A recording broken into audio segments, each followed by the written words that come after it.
And joining us for more on this is Republican Oklahoma Senator Mark Wayne Mullin. It's great to have you. I think that the advise and consent process is super interesting, and it's not like instant confirmation, just add water. It does take a little bit of time. What do you think about the process so far? Well, I think it's been going right. It's my first time to go through this process through the noms and them actually coming in and meeting with me. I've enjoyed the process, but Article 2, Section 2 does give us the right to advise and consent.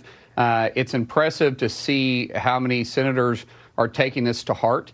But at the same time, we understand that President Trump has a cabinet that he's wanting to get in place as soon as possible, and there hasn't been a single no on any of his noms saying they're not going to vote for him. I think they're methodically going through the process. And let me tell you, every one of these individuals that the president has nominated, they're on Capitol Hill doing exactly what they're supposed to do. It's not about putting yeses on the board. It's about keeping no's off the board. And they have done that. You've seen the way Pete has handled this. You've seen the way Tulsi's handled this, the way Cash has handled this.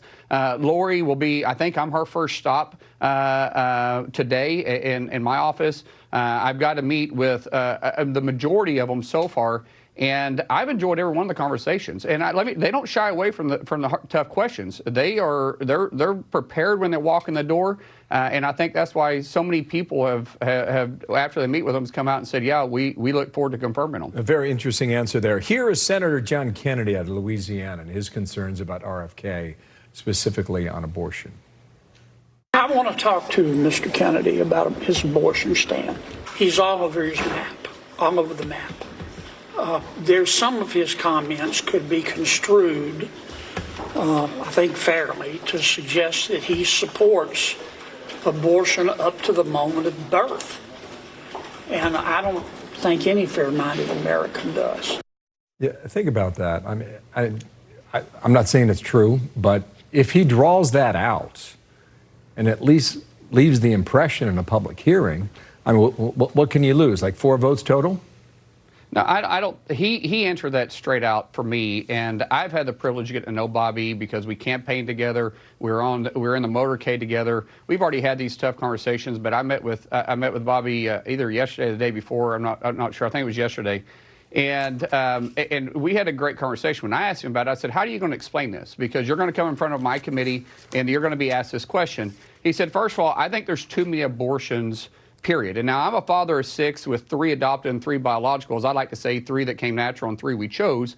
And so I don't think anyone should get an abortion. I think it gives parents like me the opportunity to be loved from children that their mothers are brave enough to actually give birth to them and allow us to bring them in our family.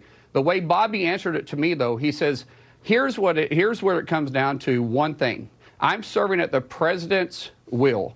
I'm to put his policies first, and that's exactly what I'll do. And I think we all know where President Trump is on this issue. That's fine. We all come from different backgrounds. We all have different ideas about things, and we may not agree on every issue. But if he understands he's serving President Trump, our Republican president, and that's his agenda, and that's what he's going to put forth, Bill, I have no issue with that.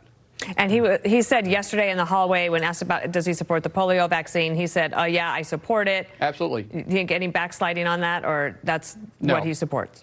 No, he supported that from the first time I talked to him. When we first talked about vaccinations, which he's actually, if you have time to talk to him, he's extremely smart. And when he started talking about the vaccines, what he has an issue with is not the base of the vaccines, it's the rest of them. We're doing 72 shots. I mean, when my kids go in for their shots when they were 2 and 3, they come out and they look like a pincushion.